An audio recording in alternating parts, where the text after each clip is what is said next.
Sur une porte à pivot droit, on est obligé de faire une épure précise pour définir d'une part le point de pivot, de par ce fait placer correctement la quincaillerie, d'autre part pour éviter que la porte quand elle s'ouvre ne vienne taper contre le pied. Voilà, là j'ai ma porte qui est un pivot. Voilà. Si je fais une ouverture, en général je fais une ouverture de 100 degrés, on voit que la porte ici ne vient pas toucher contre le pied. Voilà, là on a un petit espace, pas très important, là on a peut-être un petit millimètre. En général je mets un petit peu plus. Là on voit pas, mais normalement cette quincaillerie elle est vissée sur le haut. Voilà. Donc la porte pivote et elle est arrêtée par l'encoche qu'il y a sur l'étagère ici. Voilà, au fond.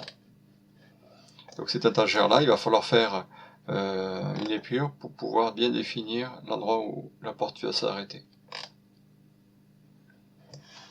Alors, on se met en vue dessus. Ici, j'ai le bord du meuble. Là, j'ai décidé que ma porte est en retrait de 5 mm. Et ma porte, elle fait 22 mm. Maintenant, je vais définir l'angle. En général, je mets 10 degrés ici. Et je mets un jeu de quelques millimètres. Donc, je vais le déplacer. Voilà, je mets 2 mm ici. Ici, nous avons la position de la porte fermée. Et là, c'est la position du parement de la porte quand elle va être ouverte. Je trace une parallèle qui correspond à l'épaisseur de la porte, 22 mm. Et mon point de pivot se trouve exactement dans l'épicentre de ce losange-là. Bon, je vais dessiner ma porte. Alors pour l'instant, je ne mets pas de jeu. Je mets la porte contre mon pied. Voilà. Ça, c'est la porte. Et le point de pivot va se trouver ici, la jonction des deux. Je fais les diagonales de mon losange. Voilà. Et donc, la porte, je vais la faire pivoter autour de cet axe. Voilà. Donc, on voit bien que ici, même si je mets 2 mm de jeu, ce n'est pas suffisant. La porte va venir s'écraser contre le pied. Je suis obligé de faire une feuillure. On va y revenir tout à l'heure. Donc, ma porte, position fermée. Ici, j'ai la position ouverte. Voilà. Mon point de pivot se trouve ici. Donc maintenant, je sais où placer ma quincaillerie. C'est-à-dire que là, quand je vais placer ma quincaillerie, la distance que je vais avoir entre mon axe, entre le bord et le devant, donc là, cette quincaillerie-là va être positionnée par rapport à mon épure, aussi bien sur la porte, mais aussi sur les traverses. Voilà. Pour connaître et définir l'emplacement exact de cette entaille-là, je suis obligé de passer par l'épure que je viens de dessiner ici. Donc là, nous avons la position de la porte fermée, la position de la porte ouverte. Pour l'instant, la porte ne rentre pas dans le pied, donc je vais la faire rentrer dans le pied d'environ 5 mm. C'est suffisant. Hein. Voilà. Donc là, la porte, quand elle va pivoter, elle va rentrer dans le pied. Bien maintenant, il faut que je fasse une feuillure dans le pied. Pour connaître la profondeur de la feuillure dans le pied, je vais faire pivoter ma porte. Voilà. Dans la position où elle prend le plus sur le pied ici. Et maintenant je fais ma feuillure, ici. Donc la feuillure, il faut qu'elle soit au moins profonde comme ça. Là, mon logiciel me dit qu'il faudrait 8 mm. Là, ici en bas, là. En bas, voilà. Je regarde en bas, et là j'ai environ 8. Bon, ben je vais faire 8 mm pour un chiffre rond.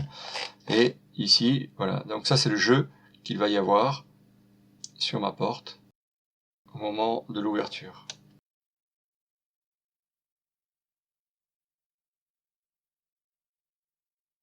Voilà comment on fait pour pouvoir définir la profondeur de cette feuillure-là. Le jeu ici, il est assez important. Hein. Là, on a 3 mm. Hein. Donc, pendant que la porte, quand elle va pivoter, la différence de distance qu'il y a entre le point de pivot et le champ, et le point de pivot et l'arête, elle correspond à au moins 3 mm, presque 3 mm. C'est pour cette raison-là que je prévois de faire une feuillure de 8 mm avec un jeu de 3 mm ici. On peut constater que ici, sur le pied, eh bien, ça nous fait une petite languette qui est un peu fragile. J'ai travaillé dans une entreprise où on ne faisait pas une feuillure comme cela, on faisait une feuillure avec un arrondi ici. C'est-à-dire que là, c'est-à-dire que ici, voilà, on faisait un arrondi comme ça, ce qui permet d'avoir beaucoup plus de matière. Et sur la porte, on faisait un petit arrondi aussi, derrière. Et je trouvais cette technique intéressante, puisque on obtient le même résultat visuel, c'est-à-dire que la porte, une fois fermée, c'est exactement pareil, mais surtout, et c'est là ce qui est intéressant, c'est qu'on a un pied qui est renforcé là. On a plus de matière. Je vous conseille tout particulièrement cette technique pour les abattants avec un pivot. Maintenant que l'on a défini le point de pivot plus la feuillure dans le pied, je vais vous expliquer maintenant comment tracer la découpe sur l'étagère qui permet de faire la butée sur la porte fermée et ouverte. Ça c'est le point de pivot qui se trouve là. Je vais dessiner maintenant mon étagère, ma tablette de fond, et dans lequel je vais faire d'abord l'entaille pour le pied. En général, on met toujours un petit peu de jeu sur le fond pour pouvoir la rentrer. Et ici, il va y avoir la découpe. Là pour l'instant, c'est la découpe minimale. Je vais rajouter un petit peu de jeu. On va y mettre 1 millimètre.